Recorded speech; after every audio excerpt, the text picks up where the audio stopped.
Welcome to Tanakh Talk. I am your host, William Hall, broadcasting live out of Kingsland, Texas, USA, with episode number 60, where Rabbi cross-examines the New Testament. Tonight we will be covering Acts chapter 27. Thank you all for tuning in. Thank you, Rabbi, for tuning in. I find it quite difficult to learn if you had not. Dry humor is what we need for an episode like tonight. Oh, you noticed, right? Yeah, only no one else will really catch on to that until later. So that's okay. That's okay. We forgive you. Well, I thought this was like a cross between Gilligan's Island and Sloop John B. But it is interesting that supposedly this chapter of Acts, chapter 27, is one of the, they say, one of the finest descriptions of sea voyage that we have in a historical document going back that far. Wow. But, for a rabbi cross-examining the New Testament, doesn't hold a lot of interest for me. So we might come up with a different result tonight. Well, there's not much for me to say, actually. I'm not going to critique their sailing prowess. And, but it is an interesting read in terms of that. Sure. We saw that, Paul's been in a heap of trouble for the last few chapters. He's found himself defending himself in front of 4 or 5 different groups of people, leaders and kings and Jewish courts and Jewish mobs. I mean, he's really having a rough ride. And what happened in chapter 26 we saw was that he appealed to be tried by the Caesar, by the king, not just the king of the Jews in Judea, but the king of the Roman Empire, the big honcho, the big kahuna. So that's what happens now. In chapter 27, they have to take Paul all the way to Rome to meet with the Caesar. And so basically this chapter is describing the sea voyage that they take. And as I mentioned, in terms of analyzing this from a Jewish perspective, there's not really much to share. What is interesting is that you have Luke joining again in the narrative. We saw that in the book of Acts, especially when you get to the story of Paul. Luke keeps on popping in and out of the narratives, and I think the last time we saw him was back in chapter 21, and he's been absent now. It's not really clear to me. It's hard to understand if this is just a literary device where Luke keeps on popping in and out of the narrative. He includes himself here. This is what happened to us. We set to stale, he says. So he's not describing, third person what happened to Paul here. He's including himself in the narrative. So it's not clear to me if this is just a literary device or if Paul is actually, popping in and out of these stories as if he's here one day and not there the other day. The NLT Study Bible says something interesting. It suggests that during the 2 years that Paul was being held in prison, Luke was doing research for compiling his own gospel. We know that Luke was one of the 4 gospels. So, there was a long stretch of time we saw earlier when Paul was thrown into prison. And that's, according to the NLT Study Bible, that's why Luke just took off. And isn't really in the story so much, right? Because he was getting. Now they say in some of the sources that I've studied that this chapter takes place around the year 59 of the Common Era. Now, again, one of the things scholars discuss, and I don't really have the expertise to weigh in on this, but most modern scholars seem to say that Luke's gospel was composed around the year 80 or 90 approximately. And they suggest that it's quite possible that his narrative in the book of Acts, his account in the book of Acts, also really is at that time. So it seems that it's interesting. In that case, the book of Acts would be composed, let's say, approximately 20 or so years, 20, 25 to 30 years after the stories take place, which seems strange to me. Why would he wait so long? And the gospel, which is one of the reasons why, many people suggest that, the Luke that is writing the gospel was not around at the time the gospel stories took place, because, the 3 years of the ministry of Jesus take place approximately 3 years around the year, let's say 30, when Jesus is crucified. And if he's writing the Gospel of Luke around the year 80 or 90, that's 50 or 60 years after the story takes place. So that would be impossible to understand why there's such a gap in years. But I'm not going to weigh in on that. That's not my problem. That's someone else's problem. Right. Right. So the first thing I wanted to really focus in on, I found something really strange. I thought I'd bring this up, is that when you get to verse 9, we're told that In 28? it was, yeah, here in Okay. chapter 27, Oh, 27. That's right. I scrolled too far. right? Sorry. Yep. I'm getting ahead of myself. You're jumping the gun. You're Yeah. jumping. Antsy. So, yeah, they're sailing for a while, and of course, Paul is essentially a prisoner, and he's with a whole bunch of other prisoners who are being taken on this journey.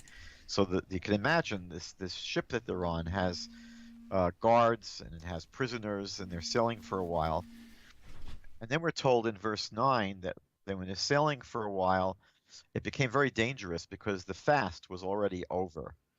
And so Paul advises them, look, this is going to be a bad trip. He says it's going to end in disaster. So he essentially is advising them not to continue. The question is, when it says the fast was already over, what is it referring to? What fast is it referring to? So just about all the commentaries that I've seen maintain that this is referring to the fast of Yom Kippur, the Day of Atonement, which takes place normally in the Jewish calendar between approximately mid-September to mid-October, give or take. And the reason you have that span of about a month during which Yom Kippur, the Day of Atonement, can fall, is because, as we know, the Jewish calendar is made up of it's both a lunar and a solar calendar. So the months in the Jewish calendar, in the biblical Jewish calendar, as we know from the book of Exodus, Moses is told to proclaim the new moon based upon the sighting of the moon. And so at some level, the calendar is lunar. It's a lunar calendar. And in a lunar calendar, the months are between 29 and 30 days long. And the biblical holidays are always determined by the date during the lunar month. So, for example, Passover is on the 15th day of the first month. What is called Rosh Hashanah, the Jewish New Year, in the Bible, it's called Yom Teruah, the day of the blasting of the shofar. So that's on the first day of the 7th month. And we know that Yom Kippur, the Day of Atonement, is on the 10th day of the 7th month. And so the calendar is basically lunar. Now, the lunar calendar during the course of a year, a solar year, the lunar calendar has 254 days. And we know that a solar year has 365 and 1/4 days. So you have basically an 11-day gap, 11-day difference between a lunar year and a solar year. And so what happens is, if you stick with the lunar calendar, you have 11 days that are lost each year. in a solar year. And that would mean that in 3 years, you'd have about 33 or a month. A month is basically lost every 3 years. You'd have every 9 years, 3 months lost. And so what you'd see happening is if there wasn't any adjustments made, the the holidays in the Jewish calendar would begin slipping further and further behind during our solar year, and it would be very similar to what happens in the Islamic calendar. In Islam, they have a strictly a calendar which is only lunar, and their holidays essentially move around the year from year to year. So they'll have Ramadan sometimes in the fall, sometimes in the winter, sometimes in the spring, sometimes in the summer, and they don't make any correction for that. The Jewish Bible, God told us that Passover is supposed to be in the spring. So if you want to make sure that Passover stays in the spring and doesn't migrate towards the fall or the winter or the summer, so what we have to do is we have to add basically a leap month. So really once every 3 years or so, we add an additional month to the Hebrew calendar to make sure that the lunar and the solar calendars are pretty much in sync. But that discrepancy is what causes the holiday to slide a little bit. So you can have Yom Kippur, the Day of Atonement, falling out approximately the mid-September to mid-October. And what apparently we're told here is that sailing after this was dangerous.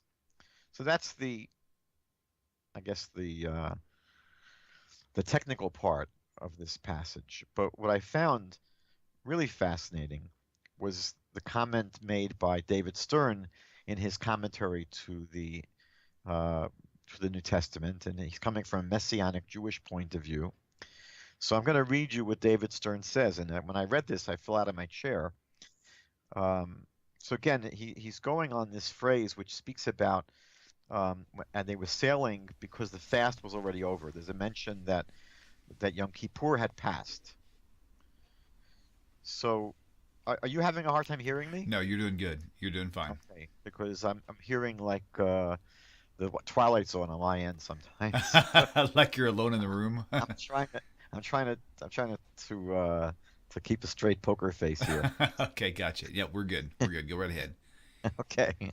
So David Stern says, this is evidence that Saul, he keeps on calling Paul Saul, but this is evidence that Saul or Paul continued observing Jewish practices, keeping the law until the end of his life. So I was asking myself, really? This fact that Luke mentions that they were sailing after Yom Kippur, that's proof that Paul was still observing the Jewish holidays and he kept on doing that until the end of his life.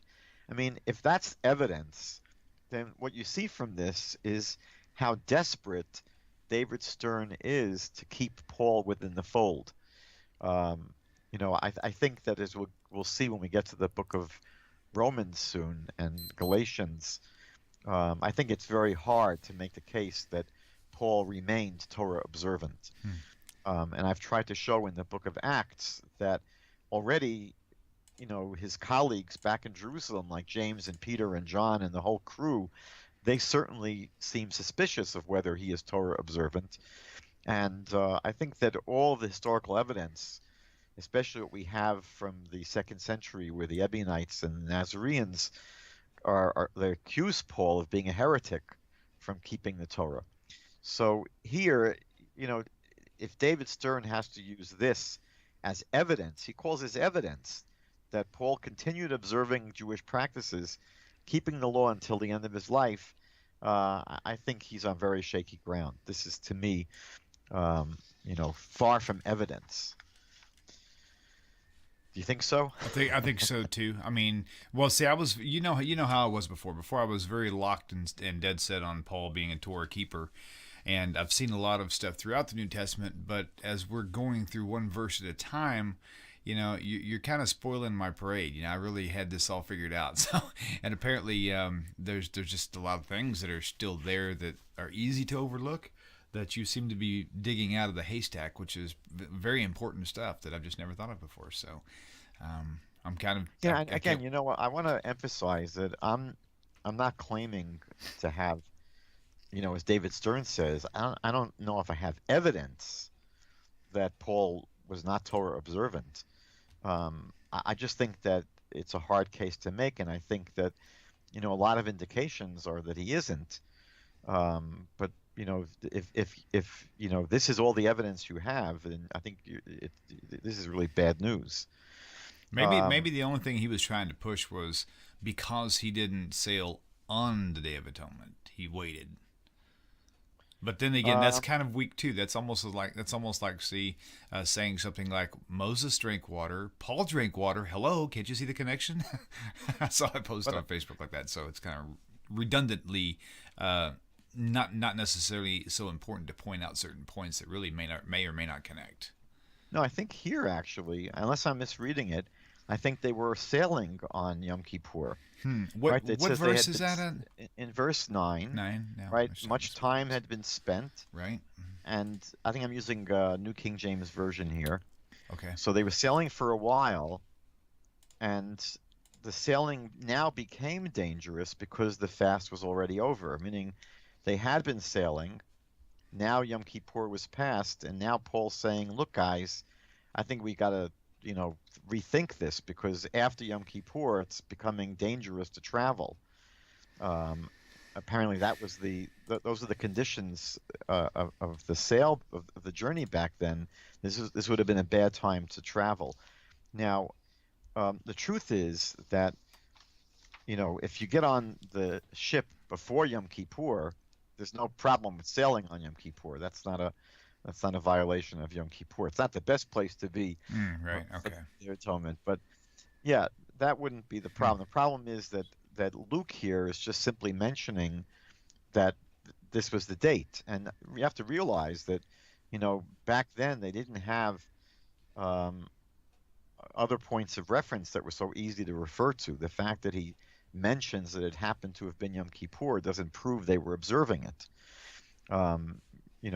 It would have been easier, had this. I mean, they could have spent time here showing exactly what Paul did on, Yom Kippur.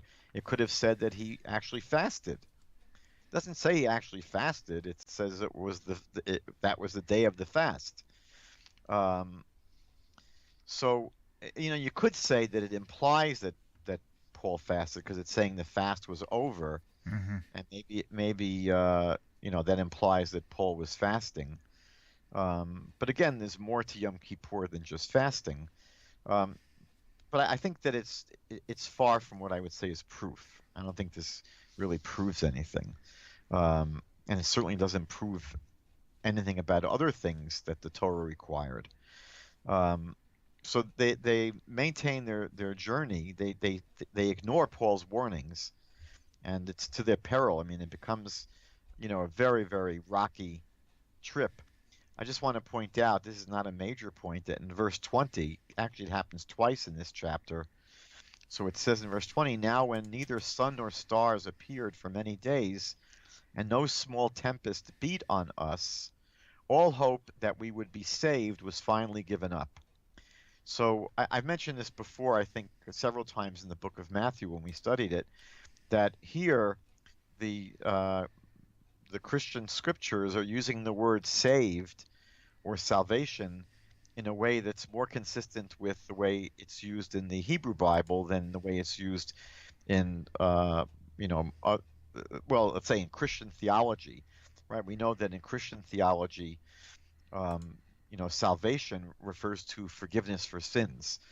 That's why in Matthew chapter 1, verse 21, they say Jesus is named Yeshua, which is the Hebrew word for salvation. It says because he will save his people from their sins. Right. And that really is the way Christianity normally sees the word salvation or to be saved. they don't think of it normally as being rescued from physical danger, which is the way the word, uh, is understood in the Hebrew scriptures. But you see here that that's exactly the way Luke uses the word here. Really, it's more consistent here with a more Jewish understanding of the word salvation or saved, Right. not so much with a Christian understanding. So moving along, I think they're feeling that they're in a heap of trouble, and Paul now begins to reassure them that they are going to be okay, because Paul says, beginning with verse 22 and 23, that an angel of God came to him, basically assuring him that they were going to be okay. They're going to make it to Rome. The trip's is going to end up okay. And so what Paul says here is that an angel of God spoke to him, and the angel revealed that God has granted you all those who sail with you. Therefore, in verse 25, take heart, men, for I believe God that it will be just as it was that he told me. Now, why do I point this out? Because when Paul says here that an angel of God came to him, I don't think that he's implying that this God that spoke to him here through the angel was Jesus, meaning that this has been a question we've explored a little bit all along. Did Paul equate Jesus with God? From Paul's perspective, was Jesus God? And it seems to me, at least, that he's really just speaking here about God, let's say in the Old Testament sense of the word, the creator. And he's not implying that this is Jesus speaking to him or Jesus assuring him. One of the reasons I say this is because, we always see God having angels. We don't really usually see Jesus having angels, or the expression in the New Testament, the angel of Jesus. What's interesting is that in the Hebrew scriptures, when it speaks about the angel of the Lord, Christians have traditionally insisted that that was referring to Jesus, which is fascinating.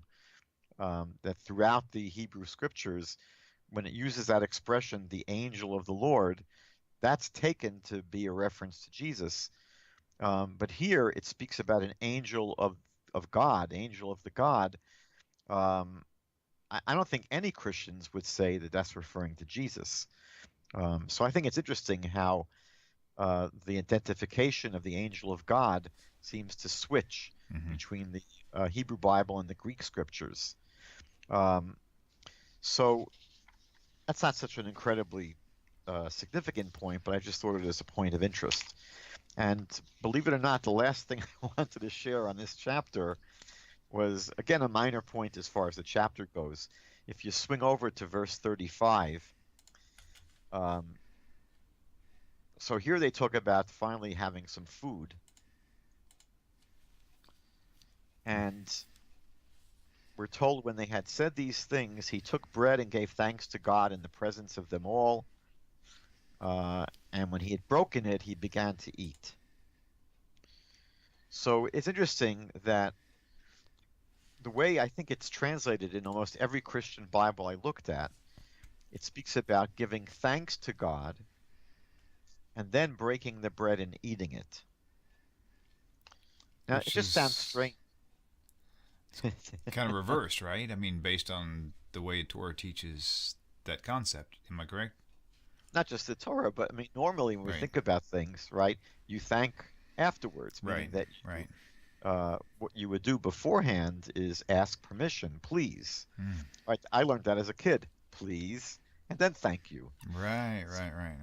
So here it seems to speak about giving thanks to God before he begins to eat. Now, it could be that that's just courtesy, or just maybe it's a way of maybe it literally doesn't mean thanks, but blessing God for the food.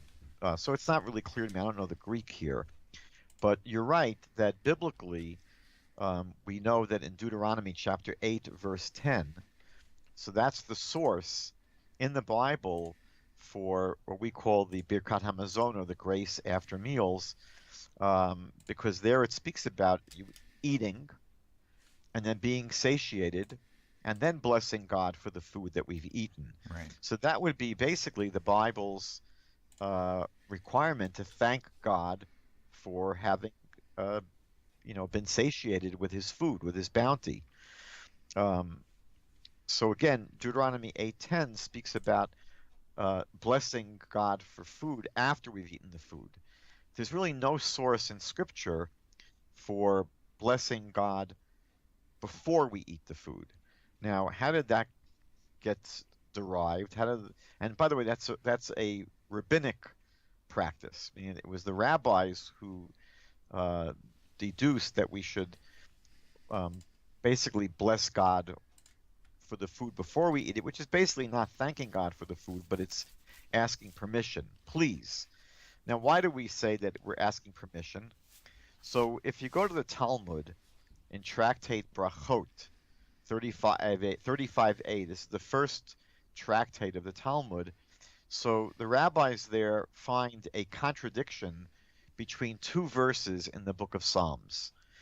They say that you have a verse in the 24th chapter of Psalms, verse 1, which says, Lashem haaretz umaloa, to the Almighty belongs the earth and everything in it. So there you have a verse which says that the earth and everything in it belongs to God, which, by the way, makes perfect sense, because since God is the creator, it belongs to him. That's a no-brainer. Usually, if you make something, you own it. If you break it, you've got to pay for it. That's funny. So the rabbis say that's true in that verse where it says that the earth and all of its contents belong to God. But if you swing over to Psalm 115, verse 16, so there it says, Hashemayim shamayim ladonai, v'ha'aretz natan livnei adam. So there it says, the heavens are heavens to the Lord, to the Almighty, but the earth he has given to human beings. So the rabbis in Tractate Brachot 35a say this seems to be a contradiction. One verse from Psalm 24:1 says that the earth and everything in it belongs to God, but the other verse in Psalm 115 verse 16 says that no, God has given the earth to human beings. So it doesn't belong to him at that point. It now belongs to human beings. So how do you resolve this seeming contradiction between these verses? So the sages say that one verse is describing the state of the food, of the state of the produce before you've made a blessing, and the other verse is describing the situation after you've recited a blessing, meaning that before you recite the blessing that comes before the eating of food, before you recite that blessing, the earth does belong to God. He's the creator, it belongs to him. And when the verse speaks about, but God has given it to human beings, that's referring to after you've asked permission by reciting a blessing before eating the food. So that becomes a rabbinic requirement to say a blessing before we eat food. And biblically, in Deuteronomy 8:10, we see there's a requirement to thank God after we've eaten and have become satiated. Nice. And that's basically, all the stuff that I wanted to share, because I don't really know much about sailing. Right. I'm a New Yorker, and even though a lot of New Yorkers sail, we didn't do too much sailing. That's funny. So it's an interesting travel chapter, but I'm only interested in examining this from a rabbinical point of view. Next week we have the last chapter in Acts, which is the grand finale, the grand conclusion, and that's going to have a lot of action for us. I am looking forward to it. Yep. So we've got one more chapter, and we can move on. And so Romans is just going to be Interesting.